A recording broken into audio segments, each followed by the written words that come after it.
ਸਤਿ ਸ਼੍ਰੀ ਅਕਾਲ ਜੀ ਸਾਰਿਆਂ ਨੂੰ। ਮੈਂ ਹਾਂ JP Singh, Cambridge international academy ਤੋਂ। ਅਤੇ ਅਸੀਂ ਪਹੁੰਚੇ ਜਰਮਨੀ ਔਰ ਅੱਜ ਮੇਰੇ ਨਾਲ ਮੌਜੂਦ ਨੇ ਮਿਸਟਰ ਨਵੀਨ। ਔਰ ਯੂਨੀਵਰਸਿਟੀ ਦੇ ਵਿੱਚ ਕਿਹੜੇ ਪ੍ਰੋਗਰਾਮ ਨੇ, ਜਰਮਨੀ ਦੀ ਐਜੂਕੇਸ਼ਨ ਦੇ ਕੀ ਬੈਨੀਫਿਟਸ ਨੇ, ਉਹਦੇ ਬਾਰੇ ਗੱਲ ਕਰਾਂਗੇ। ਔਰ ख़ास तौर ਤੇ ਇੰਡੀਅਨ ਸਟੂਡੈਂਟ ਲਈ ਕੀ स्कॉलरशिप अवेलेबल है, सो ये डिटेल च गल करांगे। नवीन जी बहुत बहुत आपका स्वागत है।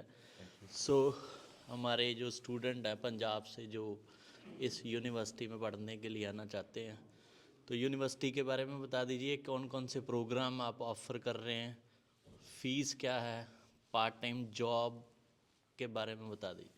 ठीक है। तो हम लोग एक्सयू एक्सपेंशन यूनिवर्सिटी जर्मनी की फर्स्ट यूनिवर्सिटी है डिजिटाइजेशन, सॉफ्टवेयर, टेक्नोलॉजी और सस्टेनेबिलिटी के लिए। तो हमारे पास प्रोग्राम्स है एआई में, आर्टिफिशियल इंटेलिजेंस। हमारे पास प्रोग्राम्स है बिजनेस में, डिजिटल बिजनेस, एमबीए है, डिजिटल ट्रांसफॉर्मेशन मैनेजमेंट है। फिर जो बच्चे इंजीनियरिंग पढ़ते हैं और उनको इंजीनियरिंग कंपनीज में जर्मनी में काम करना है और उनको इंजीनियरिंग और सॉफ्टवेयर लर्न करना है, तो उनके लिए इंडस्ट्री 4.0 है, नया प्रोग्राम है। इट्स वेरी यूनिक प्रोग्राम और कहीं आपको मिलेगा नहीं ये प्रोग्राम। ये स्पेशलाइजेशंस के साथ आपको mechatronics, robotics, industrial automation, smart application, smart cities पढ़ना है। इंडस्ट्री 4.0 फ्यूचर है। सारे कंपनी जर्मनीज में जो इंजीनियरिंग कंपनीज है उनको 4.0 वाले बच्चे चाहिए, ग्रेजुएट्स, इंटर्न्स के लिए और स्टूडेंट जॉब्स के लिए। जो कंप्यूटर साइंस पढ़ रहे हैं, जिनको एआई प्रोग्रामिंग पढ़ने हैं, साइबर सिक्योरिटी पढ़ना है, डेटा साइंस है, हमारे पास प्रोग्राम्स। और ये सब प्रोग्राम्स हमारे पास बैचलर और मास्टर लेवल पे है। सो बैचलर की रिक्वायरमेंट क्या है? अगर कोई स्टूडेंट अभी रिसेंटली हमारे वहाँ पे सीनियर सेकेंडरी के एग्ज़ाम फिनिश होने वाले हैं, तो जो स्टूडेंट जर्मनी में अपना फ्यूचर देखना चाहते हैं, तो उनके लिए रिक्वायरमेंट्स क्या है? सीबीएसई बोर्ड, पंजाब बोर्ड और आईसीएसई बोर्ड, इनको आइल्स के स्कोर की क्या रिक्वायरमेंट है और फीस के बारे में बता दीजिए। तो बच्चे जो हमारे ग्रेड 12 स्टेट बोर्ड पढ़ते हैं वो लोग एलिजिबल है, दे कैन अप्लाई। वो लोग बेसिकली हमारा इंटरनल एग्ज़ाम कर सकते हैं या तो फाउंडेशन सेमेस्टर कर सकते हैं।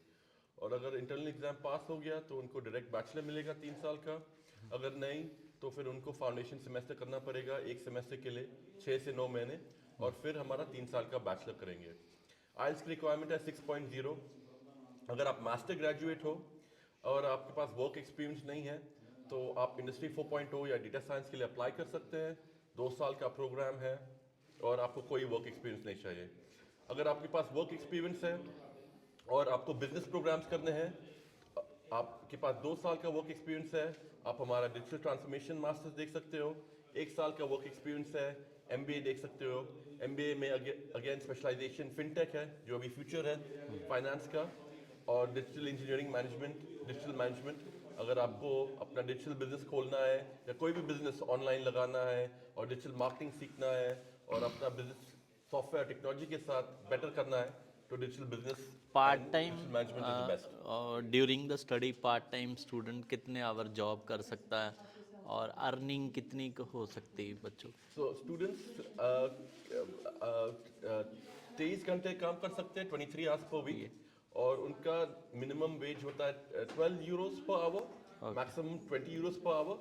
तो बच्चे 800 से 1200 यूरो तक अर्न कर सकते हैं।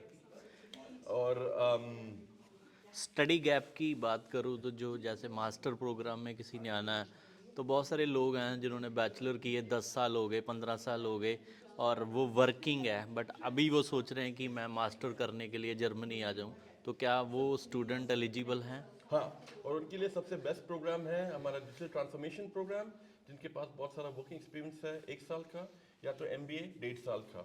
और जर्मनी में कोई एज लिमिट नहीं है।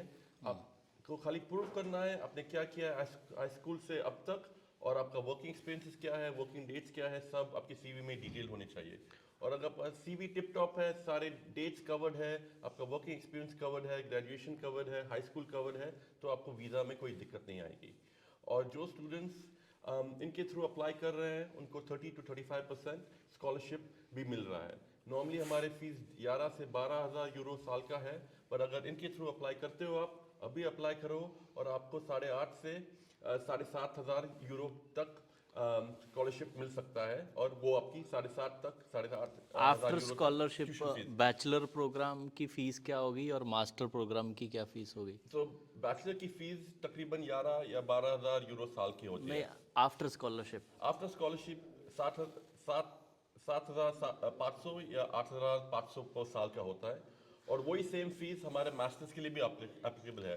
तो डिपेंडिंग ऑन द प्रोग्राम, या तो 2 साल या तो 1 साल का होगा 7,700, या तो 8,500। एक मेरा सवाल ये है कि जैसे माँ बाप अपने बच्चे को अपने होम टाउन से अब्रॉड पढ़ने के लिए भेजते हैं, तो अकोमोडेशन को लेके बहुत सारी चिंता होती है माँ बाप को, तो उसके लिए क्या यूनिवर्सिटी हेल्प करती है अकोमोडेशन फाइंड करने में? अकोमोडेशन बिग प्रॉब्लम है सब बड़ी सिटियों में, but the good thing is that we are located here in Potsdam. अगर आप बाहर अपनी कैमरा घुमाओगे तो you will see all these buildings under construction, and all these buildings under construction, they're all offering student housing, and we can support them in getting student housing near the campus, which is about 10 to 12 minutes away, and that costs about 500 to 700 euros per month. And there's a lot of student accommodation now being available in this area, and they're also building new student accommodation as well. जो married लोग हैं वो चाहते हैं कि अपने spouse को भी मैं बुला लूँ, तो क्या स्पाउस साथ आ सकता है?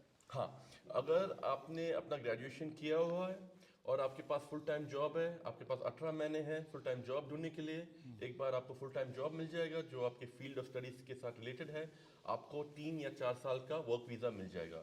ये 3 या 4 साल वर्क वीज़ा के ऊपर आप अपनी फैमिली को बुला सकते हो। अगर आपके स्पाउस ने A1 किया हुआ है तो आपके वीज़ा के चांसेस हाई हो जाएंगे, और अगर आप अपने वाइफ और फैमिली को इधर लेके आना चाहते हो तो आपको अकोमोडेशन भी प्रूव करना पड़ेगा, और हर मेंबर के लिए 500 यूरो महीने का दिखाना भी पड़ेगा अपने बैंक अकाउंट बेनिफिट्स में। क्या हैं? गवर्नमेंट क्या क्या बेनिफिट्स देती है यहाँ? बेनिफिट्स ये देती है कि आपके हमारे स्कूल्स यहाँ पे फ्री है। आपके पास अगर बच्चे हैं तो आपके टैक्सेस भी कम होते हैं इधर। नॉर्मली पीपल 45% तक भरते हैं, बट आपके पास अगर फैमिली है, बच्चे हैं, तो आपकी टैक्सेस भी 30 या 35% तक चली जाती है।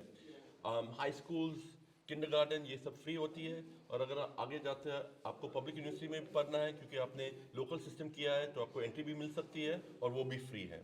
और फिर जब आप इधर काम करते हो तो आपके पास वर्क लाइफ बैलेंस भी है। 6 बजे मीन्स 6 बजे लोग घर चले जाते हैं। आप अगर आप अपनी जॉब लूज करते हो, जब आप ये टैक्सेस भरते हो, तो आपको अनएम्प्लॉयमेंट बेनिफिट्स भी मिलते हैं। एक लास्ट मेरा सवाल कि यूनिवर्सिटी में स्टडी कितने दिन होती है, मतलब वीक में कितने दिन क्लासेस बैचलर के लिए और मास्टर के लिए? तो बैचलर पहले साल में मंडे टू थर्सडे आते हैं कैंपस में, दूसरे और तीसरे साल में मंडे टू वेडनेसडे। मास्टर में अगर आप हमारे बिजनेस प्रोग्राम्स पढ़ रहे हो, डिजिटल ट्रांसफॉर्मेशन में या तो एमबीए में, आपके पास वीकेंड है, तो आप थर्सडे, फ्राइडे और सैटरडे कैंपस पे हो, और बाकी दिन आपके पास टाइम है इंटर्नशिप या स्टूडेंट जॉब के लिए। अगर आप इंडस्ट्री 4.0 या डेटा साइंस मास्टर्स पढ़ रहे हो तो मंडे टू थर्सडे है पहले साल में, और फिर दूसरे साल में मंडे टू वेडनेसडे। तो आपको एम्पल टाइम है अपना 20-23 आवर्स करने के लिए वीक का, Thank इधर आप 12 से 20 यूरो अर्न कर सकते हो। और ग्रेजुएशन के बाद मास्टर स्टूडेंट्स को 50 से 80 हज़ार यूरो तक सैलरी एक्सपेक्टेशन है, और बैचलर्स को 40 से 50 हज़ार यूरो तक Great. सैलरी एक्सपेक्टेशन है। Thank you very apply much. करो। कैम्ब्रिज इंटरनेशनल अकेडमी से। Thank you. Thank you very much.